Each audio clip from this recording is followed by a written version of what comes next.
Hello guys, स्वागत है आपका हमारी इस सीरीज़ में जिसमें हम कोटलिन सीख रहे हैं और ये हमारी तीसरी वीडियो है। ओपन करते हैं यहाँ से इंटेलिजे आइडिया और शुरू करते हैं हमारी कोडिंग की कोटलिन के साथ जर्नी। तो फाइनली ओपन हो चुका है इंटेलिजे और अब यहाँ से हम एक न्यू प्रोजेक्ट क्रिएट करते हैं। प्रोजेक्ट का नाम हम देते हैं माई ट्यूटोरियल। ये यहाँ से प्रोजेक्ट जो है क्रिएट किया जाता है। जब भी हम न्यू प्रोजेक्ट क्रिएट करते हैं तो यहाँ पे हम प्रोजेक्ट का हमको जो है नाम इसमें देना होता है।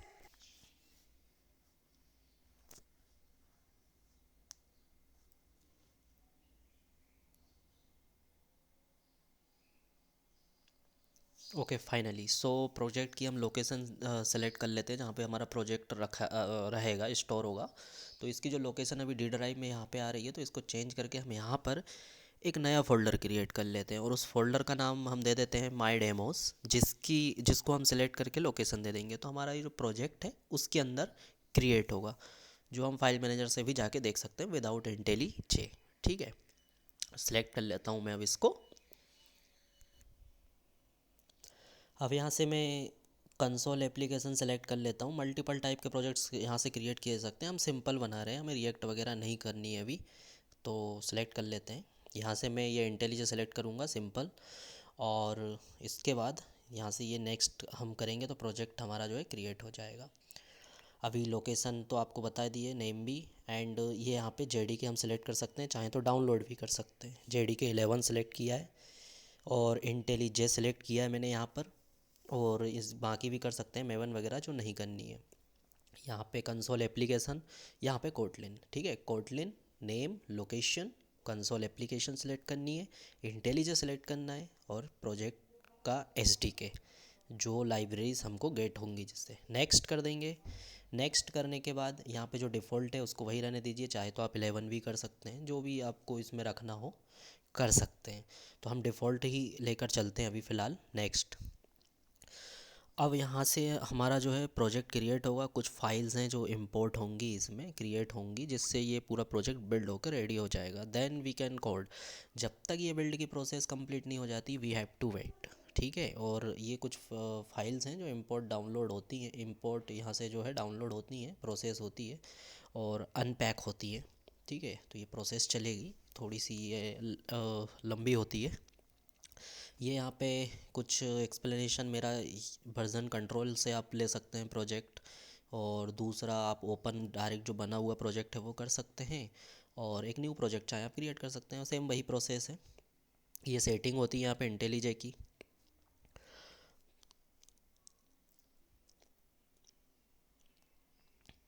वेट करते हैं यहाँ पे बिल्ड होने तक का। फाइनली प्रोजेक्ट हमारा जो है बिल्ड हो चुका है। ये इसकी इंडेक्सिंग विलो साइड में अब होगी, अनपैकिंग होगी, जो भी चीज़ें डाउनलोड हुई है ना उनकी अनपैकिंग जो विलो आप देख सकते हैं। ये अभी नीचे साइड जो है इसकी इंडेक्सिंग चल रही है, ये पूरी कंप्लीट होगी, इसके बाद हमारा प्रोजेक्ट कम सक्सेसफुली बिल्ड हो जाएगा। फाइनली ये सब कुछ इसमें डन रहा, सब सही रहा और बिल्ड भी हो गया है। सो अब हम इसमें कोड वगैरह कुछ भी करना चाहें तो कर सकते हैं। सो ये यहाँ पर हम देख सकते हैं, ये मेन केटी फाइल हमने नहीं बनाई है, लेकिन ये डिफ़ॉल्ट पूरा प्रोजेक्ट एक डिफ़ॉल्ट क्रिएट होकर आया है। ठीक है, और ये पैकेज जो हमने दिया था और ये सारे इसके फ़ोल्डर्स, ये लाइव्स फ़ोल्डर वो है जिसमें सारी लाइब्रेरी जो है अभी डाउनलोड हो रही थी जो प्रोसेस में, वो इसमें सारी आई है। इनसे हमें कुछ नहीं करना है, इनकी ना छेड़ करनी है बिल्कुल भी।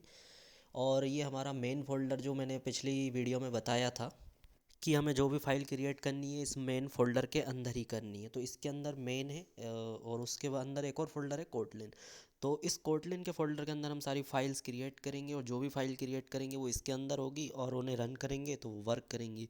तो ये फोल्डर का विशेष हमें यहाँ पे ध्यान रखना होगा। ठीक है, तो कोटलिन के फोल्डर के अंदर ही फाइल बनाइएगा, और चाहे तो न्यू फोल्डर भी क्रिएट कर सकते हैं, लेकिन सारे जो भी काम हो मेन के अंदर होना चाहिए, फोल्डर या फाइल। चलिए आगे बढ़ते हैं। ये जो मेन के टी फाइल है इसको रन करते हैं और इसका आउटपुट हम देखते हैं, रन करने पर क्या आउटपुट हमें मिलता है। ये हमने तो नहीं बनाई थी, ये डिफ़ॉल्ट हमें बनी बनाई मिली हुई है, तो ये डिफ़ॉल्ट दी है। तो रन करते हैं, हम हमारी न्यू अलग बनाएंगे अभी।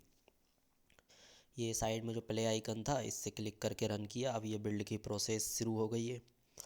अब ये बिल्ड होगा, कंपाइल होगा और उसके बाद इसकी आउटपुट नीचे जनरेट होके आ जाएगी। आउटपुट एक अभी दिखेगी हमें, एक टैब ओपन हो जाएगा बिलो साइड।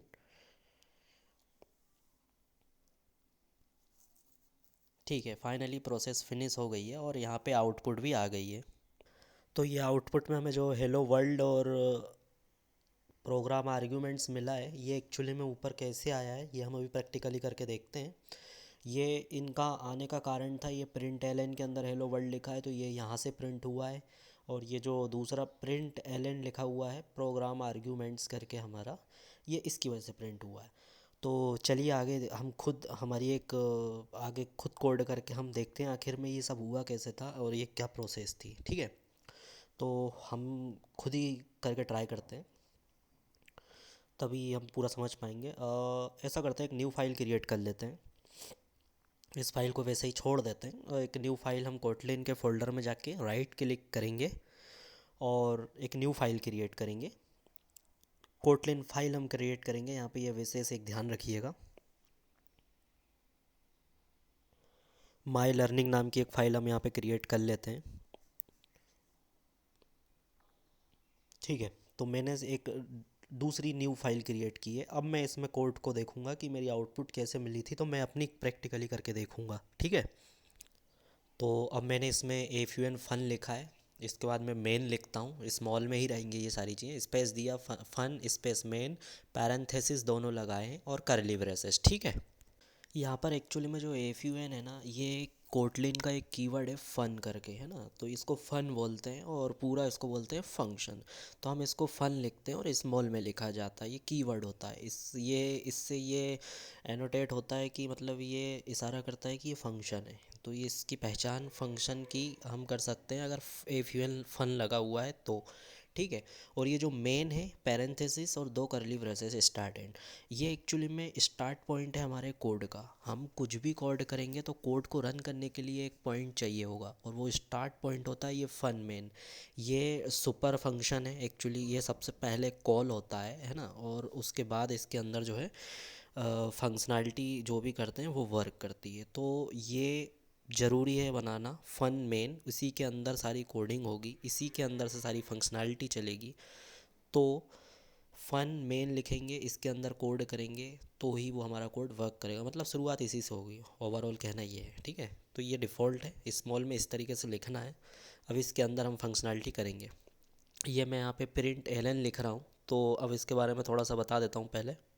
एक्चुअली में प्रिंट एल का काम होता है कोई भी वैल्यू को प्रिंट कराना। जैसे अभी जो नाम वगैरह नीचे प्रिंट होकर आए थे, ठीक है, वो जो आर्ग्यूमेंट है हेलो वर्ल्ड वगैरह, वो इस प्रिंट की वजह से आए थे। ये भी एक फंक्शन है। ठीक है, फंक्शन की पहचान ही इस तरीके से की जा सकती है, उसका फर्स्ट लेटर स्मॉल में रहता है, मतलब नेम उसका स्मॉल में लिखा होता है, उसके बाद पैरेंथेसिस लगे हुए होते हैं। तो ये फंक्शन हमने यहाँ पे प्रिंट एल को कॉल किया, उसके अंदर कोई वैल्यू पास करेंगे तो वो हमें प्रिंट करा के उस वैल्यू को दे देगा। ठीक है, कुछ भी वैल्यू प्रिंट अगर करवानी है तो इस तरीके से प्रिंट लिखना होगा, प्रिंट एल और उसमें अपन कुछ भी वैल्यू पास करेंगे, वो वैल्यू की आउटपुट हमें नीचे प्रिंट होकर मिलेगी। ठीक है, तो प्रिंट भी फंक्शन है, पैरेंथेसिस लगे हुए नेम है आगे, तो समझ लो फंक्शन है, ये इसकी पहचान हो गई। ठीक है, और स्मॉल में अगर नेमिंग कन्वेंशन सही है तो नेम स्मॉल में लिखा होता है, जैसे प्रिंट एल एन देखो तो स्मॉल में लिखा हुआ है। वैल्यू पास कीजिए, आउटपुट मिल जाएगी। ठीक है, अगर फंक्शन बनाना होता है तो एफ यू एन लिखते हैं और कॉल करना होता है तो डायरेक्ट प्रिंट एल एन लिखते हैं। मतलब प्रिंट एल एन नहीं, मतलब फंक्शन को कॉल करते हैं जो भी उसका नाम होता है। अब मैंने प्रिंट एल एन को कॉल कर रहा हूँ, उसके अंदर मैंने वैल्यू उसमें पास की अपना नाम मोनू मीना, रन कर रहा हूँ। ठीक है, तो इसकी आउटपुट मुझे मिलेगी किससे, माई लर्निंग के अंदर मैंने एक फ़न मेन बनाया है और ठीक है, उसके अंदर मैंने प्रिंट एल एन लिखा हुआ है, उसके अंदर प्रिंट एल एन के अंदर मैंने डबल कोट लगाकर वैल्यू पास किए, जिसमें मैंने अपना नाम मेंशन किया और रन कर दिया। रन का आपको पता चल गया रन कहाँ से होता है। आउटपुट मुझे मिल गई है मोनू मीना। ठीक है, और रिजल्ट ये जो आया है process finish with exit code zero. अगर ये लाइन लिखी आई है ना exit code zero process finished, इसका मतलब है कोड सक्सेसफुल चला है, कोई एरर नहीं है, सब कुछ सही रहा था। ठीक है, इसका मतलब सिर्फ इतना था। और ये नाम कहाँ से प्रिंट हुआ है, प्रिंट एल एन की वजह से। चलिए थोड़ा सा एक दो एग्जांपल और देखते हैं। मैं प्रिंट एल एन फंक्शन मैंने कॉल किया, ठीक है, उसके अंदर वैल्यू अब मैं यहाँ से पास कर रहा हूँ और वैल्यू मैंने पास कर दी 10। अब मैंने रन कर दिया है, और बिल्ड होके कंपाइल होके आउटपुट मुझे मिल गई 10, एग्जिट कोड आया 0, 0 का मतलब क्या था, सब कुछ सही, और 10 भी मिल गया। प्रिंट फंक्शन को, प्रिंट एलन को कॉल किया, वैल्यू पास की। अब मैंने 10 + 10 करके रन कर दिया है। अब क्या प्रिंट होगा,